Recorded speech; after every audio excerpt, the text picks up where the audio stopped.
નમસ્કાર મિત્રો, હું છું એડવોકેટ હિમાંશુ મકવાણા. મિત્રો, તમે અમારી ચેનલની અંદર નવા હો તો ચેનલ સબસ્ક્રાઇબ કરશો, જેથી કરીને કાયદાને લગતા અવનવા વિડીયો આપ સુધી પહોંચી જાય. હવે મિત્રો, જો ઘર પત્નીના નામે હોય પણ પતિ ઈએમઆઈ ચૂકવે તો છૂટાછેડાના કિસ્સામાં મિલકત કોણ રાખશે? તો જાણીએ તેના વિશે. ભારતીય કાયદા મુજબ જો કોઈ મિલકત પત્નીના નામે હોય પરંતુ તેના ઈએમઆઈ પતિ દ્વારા ચૂકવવામાં આવતા હોય તો છૂટાછેડાના કિસ્સામાં મિલકતની માલિકી અને વિભાજન ઘણા પરિબળો પર આધાર રાખે છે.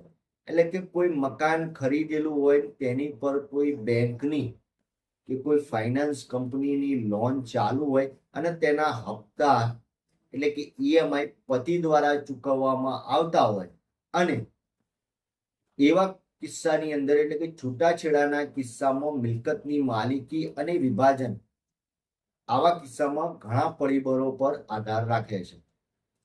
મિલકતની માલિકી, જેની અંદર કાનૂની માલિકી, મિલકતની કાનૂની માલિકી તે વ્યક્તિના નામે હોય છે જેના નામે મિલકત નોંધાયેલી હોય છે. એટલે કે કાનૂની માલિકી તો એના નામની જ હોય છે કે જે મિલકત જે તે વ્યક્તિના નામે નોંધાયેલી હોય છે. આ કિસ્સામાં મિલકત પત્નીના નામે હોવાથી તેણે કાયદેસર રીતે મિલકતની માલિક ગણવામાં આવશે. વાસ્તવિક માલિકી, જો પતિ સાબિત કરી શકે કે મિલકત ખરીદવામાં અને ઈએમઆઈ ચૂકવવામાં તેનો મુખ્ય ફાળો રહ્યો છે તો કોર્ટ આ હકીકતને ધ્યાનમાં લઈ શકે છે.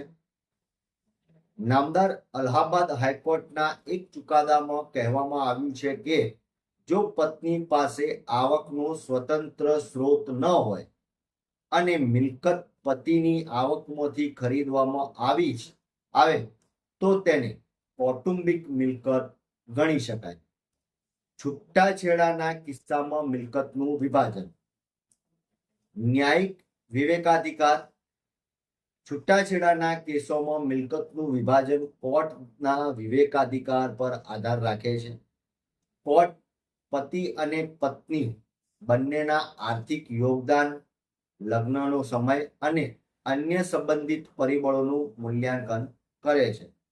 સંયુક્ત મિલકત. જો મિલકત સંયુક્ત રીતે ખરીદવામાં આવી હોય અથવા બંને તેમાં ફાળો આપ્યો હોય તો કોર્ટ મિલકતને વ્યાજબી પ્રમાણમાં વહેંચી શકે છે. મહત્વપૂર્ણ નિર્ણય. અલ્હાબાદ હાઈકોર્ટના એક કેસમાં જ્યાં પતિએ તેની પત્નીના નામે મિલકત ખરીદી હતી, કોર્ટે ઠરાવ્યું હતું કે જો પત્ની પાસે આવકનો સ્વતંત્ર સ્ત્રોત ન હોય તો આવી મિલકત કૌટુંબિક મિલકત તરીકે ગણી શકાય.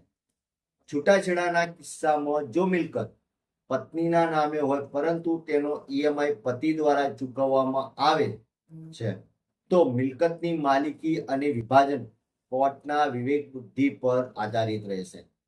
કોર્ટ પતિના નાણાકીય યોગદાન, પત્નીની આવક અને અન્ય સંબંધિત પરિબળોનું મૂલ્યાંકન કરી યોગ્ય નિર્ણય લેશે.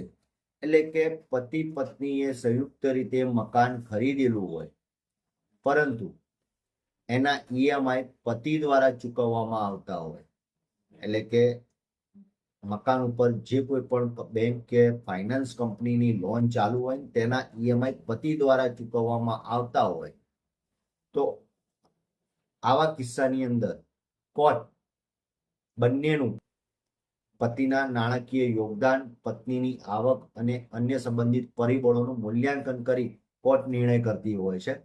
એટલે કે મકાન પત્નીના નામે છે તેમ છતાં પતિ ઈએમઆઈ ચૂકવતા હોય તો કોર્ટ એની બુદ્ધિનો ઉપયોગ કરી, વિવેકાધિકારનો ઉપયોગ કરી કોર્ટ યોગ્ય નિર્ણય લેતી હોય છે. મિત્રો, વિડીયો ગમ્યો તો લાઈક કરજો, શેર કરજો, કોમેન્ટ કરજો.